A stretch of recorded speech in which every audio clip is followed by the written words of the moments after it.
The principles of exclusivity and scarcity are often used as persuasion tools to make something more desirable and valuable.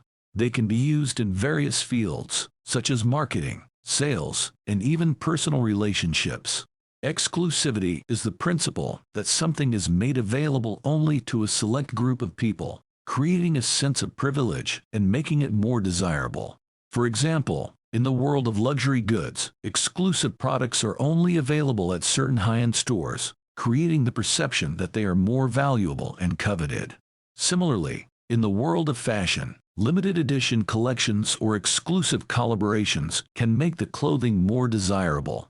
This principle is based on the idea that people are more likely to want something if it is seen as difficult to obtain.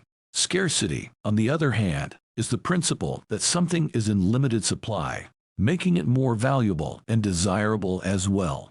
For example, in the world of sales, phrases such as limited time offer or only a few left can be used to create a sense of urgency and encourage people to act quickly. Similarly, in the world of dating, when someone plays hard to get, it can create a sense of scarcity and make them more desirable.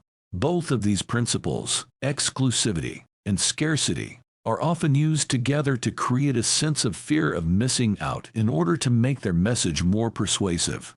For example, an exclusive and limited time deal on a luxury product can create both exclusivity and scarcity, making it more desirable. Similarly, a concert or a show that only has a few tickets left can create scarcity, making the tickets more valuable.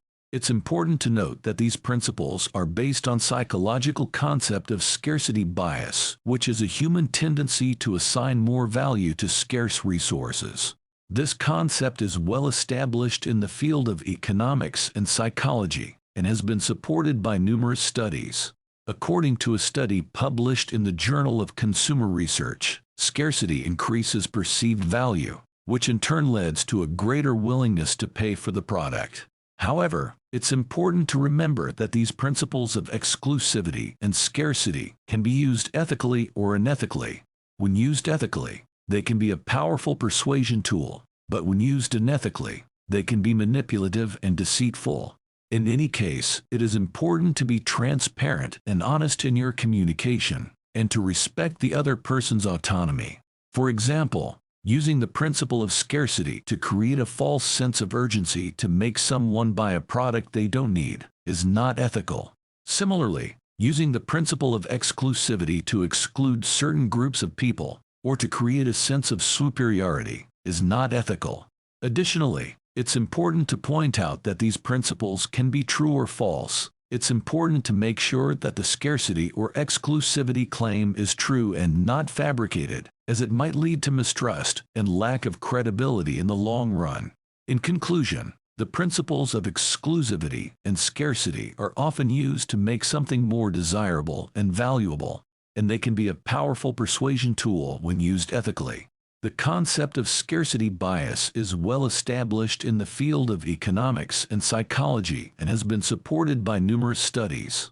However, it is important to use these principles in a transparent and honest manner, and to respect the other person's autonomy.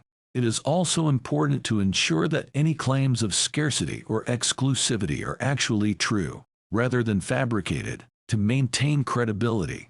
Whether you're a marketer trying to sell a product, or simply trying to persuade someone in your personal life, understanding and utilizing the principles of exclusivity and scarcity can be a useful tool in achieving your goals.